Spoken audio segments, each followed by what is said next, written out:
There's never been a league more talked about for how it's talked about than the WNBA. And I'm not sure what you do about that exactly, except don't give the garbage oxygen.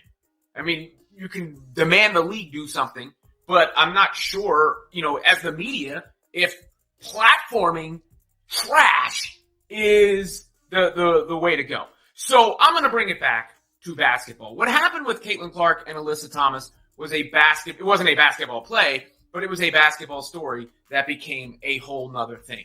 But I'm ready to move on. Stephanie White looked at the stat sheet and could hardly believe what she was seeing. The feeling inside the arena changed as everyone started to realize that the old version of the WNBA was no longer the same. Citlin Clark didn't just play well. She delivered one of the greatest performances ever by a rookie, breaking records and reaching a level no first-year player had achieved before. It left the basketball world completely stunned. While many critics expected her to struggle, Clark was busy putting together an unforgettable performance that changed the record books right before everyone's eyes. This was more than just another victory. It was a powerful statement that completely changed the league's balance and left coaches everywhere searching for answers. Done it like Citlin Clark is doing it right now. She is carrying the highest combined points and assist averages in the history of the WNBA. No player has ever averaged at least 20 points and 8 assists. She's doing that. She did it this month. No player's ever done it in a month other than her. Rewrites the record books all the time. And that, is worth pointing out and worth acknowledging and all that stuff, because you constantly hear stuff about her when she's actually been as good as advertised, better than advertised, really. And she hasn't been at her best yet. That's the scary part of it. She's trending. Things inside the Indiana Fever organization are becoming more intense because of Clark's incredible level of play. Stephanie White now faces a challenge that many coaches would love to have, but it also brings an enormous amount of pressure. How do you coach a player who is accomplishing things that have never been seen before? Many people continue to debate how she should be used on the court, but once you look at the numbers she is producing, those arguments quickly lose their strength.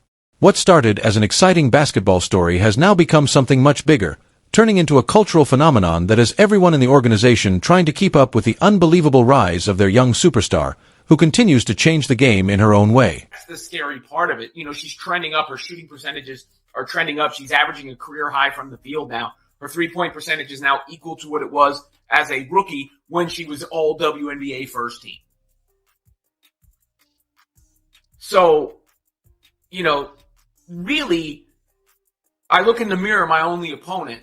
I use a lot of Jay-Z lines. That is the standard for Citlin Clark, and is the reason she is who she is. Because she's the damn truth.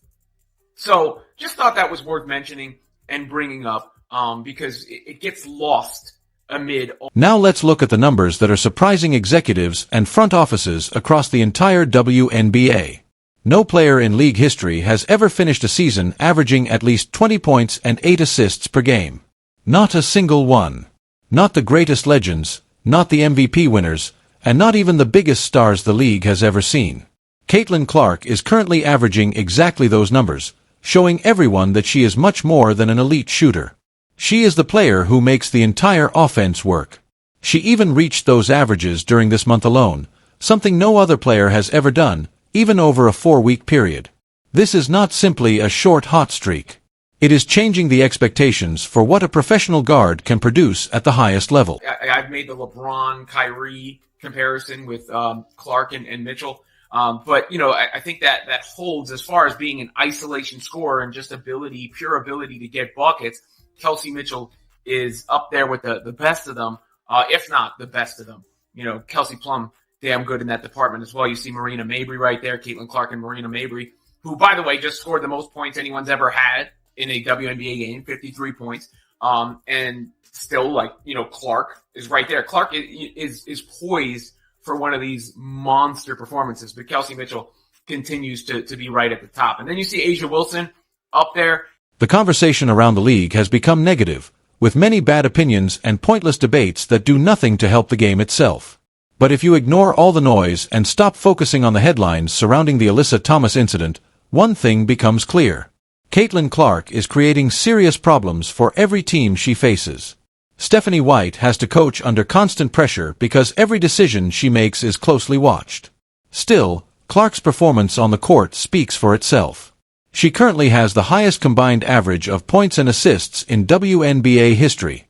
That is an unbelievable level of production for a rookie, yet she makes it look like just another normal game while everyone else struggles to keep up with her. Because of Sabrina Ionescu. And with Citlin Clark, there's always this rush because people use her for engagement to be like the Fever are better without Citlin Clark. And it's funny because you never hear anybody say that about Nafisa Collier and the Minnesota Lynx, for instance, or nobody brought that up after the Mercury one without Alyssa Thomas the other night. But right now, I think it's not overstating it to say that for the Liberty, they've been better without Sabrina Ionescu this year, who has really been struggling. They're 3-5 in games Sabrina Ionescu has played in. Now, that doesn't mean Sabrina can't turn it around, of course. The most impressive part of this story is that Citlin Clark still hasn't reached her full potential. If you study her recent performances, you can see that her shooting percentages continue to improve as the season goes on. She is currently shooting the best percentage of her professional career from the field, and her three-point shooting has returned to the high level she showed when she was one of the best players in college. Many people expected her to slow down during her rookie season, but she has done the exact opposite. She keeps getting better every week, and the way she is improving suggests that the record she is breaking now could be replaced by even greater achievements before the playoffs begin. That is making many experienced guards around the league feel uncomfortable. They've been better without Sabrina Ionescu this year, who has really been struggling. They're 3-5 in games Sabrina Ionescu has played in. Now, that doesn't mean Sabrina can't turn it around, of course. She obviously can. But Pauline Astier has been better than Sabrina Ionescu in every way you can measure so far this year. Obviously, in just per-game averages, but her percentages are much better. Sabrina's numbers are concerning when you look at field goal percentage, 34.6%, 27% from three. That's after she averaged under 30% from three a year ago. And Citlin Clark has a mindset that separates truly great players from everyone else. She has often mentioned a Jay-Z quote that explains how she thinks, saying that the only real competition she has is the person she sees in the mirror. That is the standard she sets for herself, and it is one of the biggest reasons she has become such a dominant player in a league that was not fully prepared for her arrival. While many players focus on personal statistics or awards, Clark is focused on making history. That strong inner motivation has helped her stay locked in despite all the media attention and the physical style of play she has faced during her rookie season. She is not simply playing in the WNBA. She is helping reshape the league with every game she plays. And then you look at Breanna Stewart, too, and that three-point percentage. I mean, I feel like it's safe to say with Stewie, that three-point percentage is gone, and it ain't coming back. Now she's 3 consecutive years under 30%, down to 21% this year. That is something to watch when you're looking at the New York Liberty as contenders this year. And I think that's really the story of the league as a whole when it comes to contenders, is that when the Liberty got Sabali, who also I hope she's okay, because she's been in concussion protocol. But when the Liberty got Sabali, everybody was like, oh, super team, unbeatable. Even though Citlin Clark is the player attracting most of the attention and double teams, she is not doing everything by herself. Her teammate Kelsey Mitchell is finally receiving the recognition she has deserved for many years. Mitchell was an outstanding scorer at Ohio State and has been a reliable offensive player throughout her professional career. However, she spent much of that time playing without much national attention. Now, because of the huge increase in interest that Clark has brought to Indiana, Mitchell is enjoying some of the biggest opportunities of her career. She recently signed a major endorsement deal with Puma, showing how much more attention the Fever are receiving. It is a great example of how Clark's success is helping the entire team, giving talented players like Mitchell the spotlight they always deserve. Of each other. And that means that can change wildly within a week of the season. It doesn't take much for that to shift. So I think it's fair to say that the WNBA is wide open this season. So I'm doing my best to shift the conversation back to basketball because we needed a break from the rest of that nonsense. The partnership between Clark and Mitchell has already been compared to some of basketball's greatest backcourt duos, including LeBron James and Kyrie Irving. Mitchell is an elite scorer who can create her own shot almost anywhere on the court. Her ability to play so well alongside a ball-dominant playmaker like Clark has completely changed the way opposing defenses prepare for the Fever.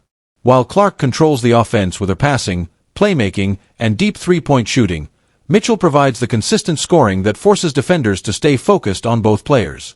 Together, they have become one of the most dangerous backcourts in the league, leaving opposing coaches searching for ways to stop two completely different elite offensive weapons at the same time. While Clark continues to rewrite the record books, other WNBA stars are also producing incredible performances that would normally dominate the headlines. Marina Mabrey recently scored 53 points in a single game, setting a new record for the highest scoring performance in WNBA history.